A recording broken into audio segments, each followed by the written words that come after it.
精密武装时代已成过去，第3代监控人抵达战场，联盟科技大飞跃拉响反击战，轨道炮、监控战车、监控人、大摄影人、女监控等等悉数升级登场，更有多个监控蜘蛛露相。特种战士遗落的相框中出现的人类都是谁？为何女监控最后会显露人脸 ？Hey guys， 什么 here？ 欢迎收看我的频道。在等待了刚好3周的时间后，这发蹦在他的频道更新了77集第2部分，时长3分钟。这期果然如之前所说，出现了非常意外的转折，那就是监控人大军来了。这次是再升级版的第3代的监控人，外观有着较大改变，显著的便是监控阵营的蓝色灯光了，基本是无论型号全数普及。除此之外，这一幕与系列之前的53集、69集类似。一般这样的出场意味着联盟即将开始反推，在这些尖端的装备武装之下，联盟成员拥有了对付天文单位的有效手段。不过内容肯定不止这些，请大家跟我重新回顾剧集，我将尽可能盘点解析理论其中要点。看前简介，视频内容难保有失为过度解读猜测，仅是个人愚见，仅供参考，请理性看待问题，并积极参与讨论。在正式开始之前，希望大家可以给我这个小小的赞。前情回顾，拍者大摄影人为了掩护联盟成员撤离，与监控蜘蛛相继奔赴断后，在得以找到空气隐藏，摆脱天文风的攻击后，城市已面目全非，人类因此也难有藏身之所，最终倒在了炮火之下。随后纪小队前来化解了又一场危机。回到本集，在肌肉剑战士一发满分投之后，拍者竖起了大拇哥，前方重复了近20秒的片段直接跳过。正当肌肉剑士战士表示一起上时，背后又有2架天文拦截机来了，他们都配上了单边眼镜，同时对下方无差别扫射。DJ 小子快速反应，左转离开了镜头，监控蜘蛛被命中击发，麦克战士则是横刀抵挡。见状，肌肉剑战士从背后掏出双臂，原地起飞扒了到一架，而麦克战士与监控蜘蛛追向了另一架。地面无双战士扫荡浓烟中可能存在的对手，特种战士多方遭到攻击被击倒，场面十分的混乱。眼看着特种战士即将被触发斩杀动画，派者立刻飞起施予元首，在线技师直接激光洗脸美容，再转身打断了天文杂兵的 F。特种厕所趁势起身，一记夺命镰刀挥出，产生大量浓烟和爆炸，但由于其闭合的头盔硬度不低，砍伤变成了钝伤，天文杂兵成功逃脱，随后反身一炮防止追击。虽说这很聪明，但他不曾见识过特种战士的夺命飞碟，好家伙，近身打不到，远程摘葡萄。天文杂兵悉数被收割坠击，随后他冲着派者友善一笑，便去向了右边，但地上有着所遗漏的东西，派者将其捡了起来，是一个相框，里面有着一张照片，有着3个文字信息，分别是左上角标注的时间1986年，右上角标注的地名阿尔法山，以及下方提到了一支特殊的防御部队。除此之外，右后方还有3个人，看大致外观标注红色问号的便是神秘人，以及一名科学家和一个特种兵，这些便是表面上提到的信息。假如说抛开通用脸貌不讲的话，照片中这6名士兵中的3人露面的可能分别对应的是特种战士、肌肉剑战士、DJ 小子。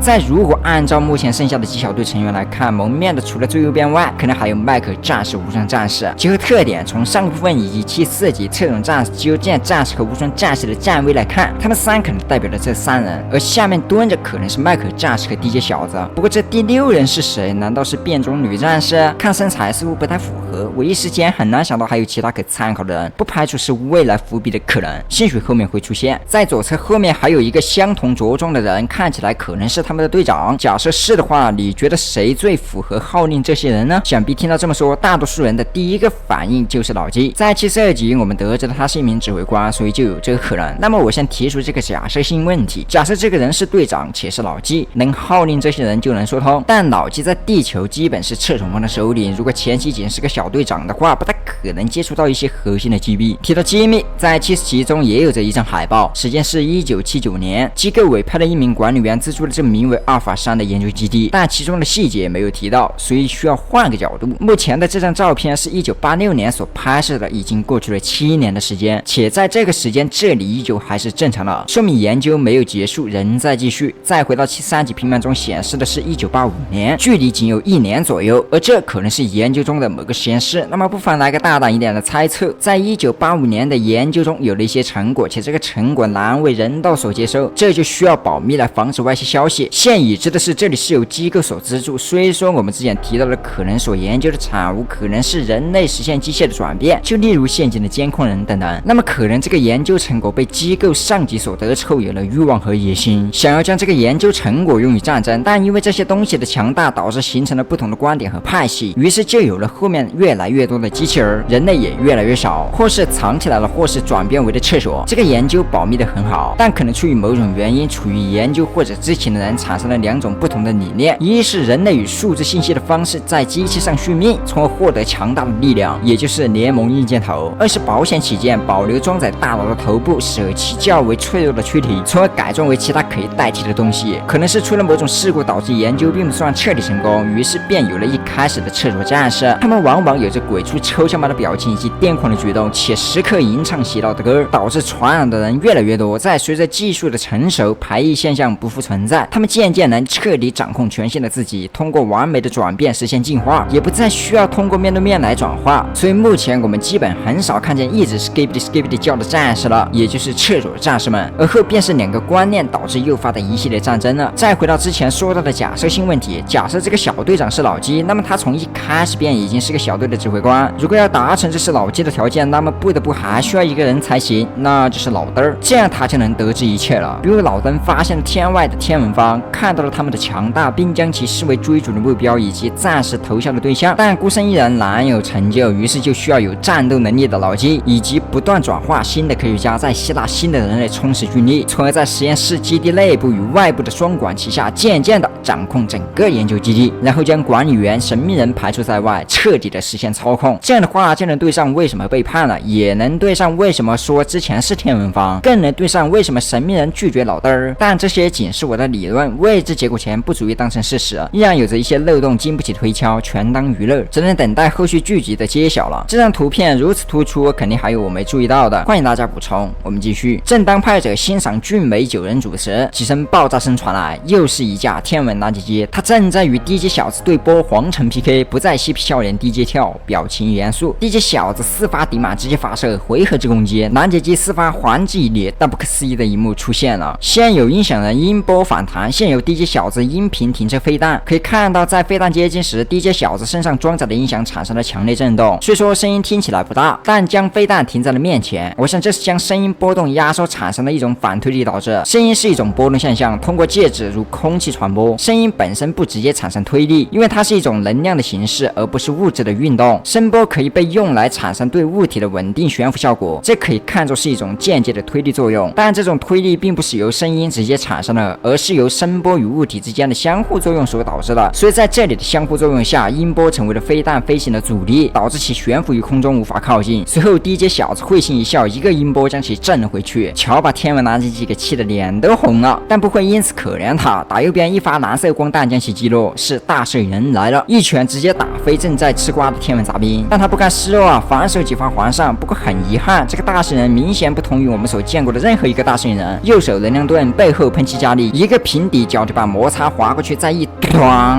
随后从背部拔下锯齿之刃，一拍掀飞头盔，随后及时一道50出斩，成功的带走了这名战士。只见来的这个大圣人截然不同，除了之前精密大圣人所展示的装备他应有尽有外，同时更加高级，其探头也有着些微不同，双肩有2个探头。关于多个探头这点，我们在74集曾提过的联盟将要展示更多不同类型的改装，以此来达到战力水平线，应付即将到来的威胁。单看这个大圣人就有着莫名的安全感，虽说看起来面前的大圣人更大，但这是因为派者瘫在了地上，所以视角看上去大了一个个头。他的夹克内衫是红色，不排除是之前基地内大圣人的可能，假设是的话，那他算是个究极老角色了。从描述中可以得知，这是第3代的监控人，当然并不是他一个，待会我们还会看到更多。除了先前提到的一些能力外，他还有更多。只见后方又出现了4名待宰羔羊，注意看，大圣人的手缩进了手腕，虽说看起来有点穿模，但不影响观看，转而伸缩出了牵引枪，这太疯狂了。以前我们理论了泰坦具备其以下单位的作战能力，现在甚至可以反过来看了，牵引枪也能武装在联盟成员身上，那动能锤是不是不远了？这点先放在这，未来再看。随后他单挺左手能量汇聚，左边的天文杂兵被吸了过来，大圣人将背后的双管转轮炮拿下，虽说有点穿模，但不影响观看，直接为了2颗冰糖愉悦的去世。其他天文杂兵虽说没有手，这是不能袖手旁观。大圣人在硬扛之下解决了一个后才展开盾牌，在他反击时先后发生了2次，先被命中的天文杂兵没有打掉，残留了蓝光电流缠绕。我想可能大圣人想一鼓作气挨个击毙，但发觉一炮没带走，再硬扛下去无疑成为了活靶子，所以开了盾儿。这看起来有点愣，完全可以喷气加力平滑躲开，但他就处在原地，仿佛在表示第3代监控人有多硬。随后右侧2发飞弹带走了剩下的天文杂兵，转身一看，回收预告图，黑头蓝灯监控众人，而且不止个把个。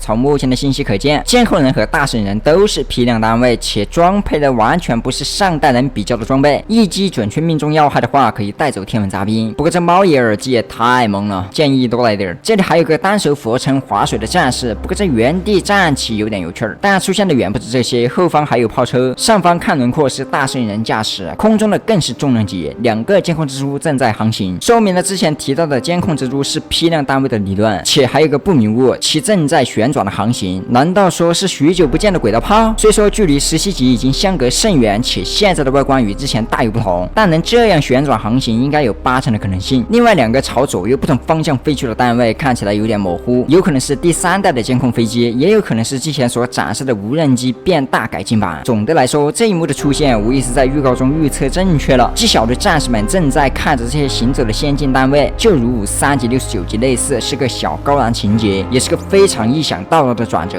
联盟将要发起反击，那么之前尝试撤离的那些部队，我想除了躲避天文方的追击，回到基地维修也算原因之一吧。监控人科技现在已经演化到了第3代，而他们还仍是第1代，所以很难具备正面较量的能力。那按实力来看，电神称其为炮灰也不足为奇了。我们继续，右侧又来个天文杂兵，监控当其发射，但被其右臂拦截，仍然在他的机械臂上残留的蓝焰，附着性很强，虽一发没有命中要害，但紧接着2道光芒划来，一款熟悉的武器贴在了天文杂兵的头盔两侧，随后产生剧烈电流，轻轻一把头盔飞了。2把武器回到了一个单位身上，整体看起来很陌生，但从探头和身材来看是女监控无疑了。她迎来了新的改进，加装了头盔，更改了外装，喷气背包替换，新增机械臂炮筒，而这2把武器便是揣子。不过相较上次的钢揣子，她也吃到了新科技的甜头，可离体自由飞行行动，且增加了电流的附魔，物理上和精神上的攻击双重增强。随后女监控操控揣子张卡，尖刺如芒在背，还自带旋转，非常理解这名战士将要承受的痛苦。反击几招悉数落空，迎头四发，洗脸击落，残留的火焰和电流使他瘫痪，最后被双管转了炮带走了。新升级的联盟成员让肌肉剑战士大跌眼镜，很棒哦。女监控落地，收起了机械臂和揣子，不过有必要谴责一下右边的监控人朝哪看呢？好吧，这也算是回收的预告图。后方的无双战士收起长刀，监控科学家也站了起来。女监控迟疑片刻后伸手将要拉起拍者，不可思议的一幕发生了。随着拍者镜头干扰闪动，隐约之间一名女子的相貌面容浮现，我们基本确认了女监控是 Cassie， 也就是73集中女监控回忆的画面中出现的女人。但那时对比现在，我们可以看到整体容颜没有太大的变化，没有出现因为时间流逝产生岁月的痕迹，说明有可能拍者此时出现的画面也是在回忆，可能他们间在未转变成监控人前有着一定的关系，这可以在刚才女监控迟滞的动作中推测。如果是个路人，那应该不会这样，所以我觉得可能是在回忆，亦或是有人正在篡改信息，但个人认为前者的概率大些。与之不同的外观是嘴巴有着划痕，在之前是没有的，一时很难想到是什么原因促使，难道是改造造成的？这很难猜测，你们可以发表一下想法哦。在伸手拉拍者时，女监控也是台词团结一致直至结束，没有持续多久，镜头再次回到正常，力大无穷的女监控战士将拍者大圣人拉了起来，随后亮起了大拇哥。第2部分结束。根据之前53集69集的规律来看，联盟8成是要开始反攻了。下集的内容如果不更换拍者的话，一系列天文尖端单位可能要与之作战，更有泰坦机托特也要露面，战场需求十分的大。而现在这座城市饱经战火，也不失为一处绝佳战场了，很期待双方间的碰撞。你也可以将你的想法写在评论区。好了，本期的视频内容到这了，如果你喜欢的话，记得不要忘记点赞关注哦。我是 Peace One，我们下个视频再见。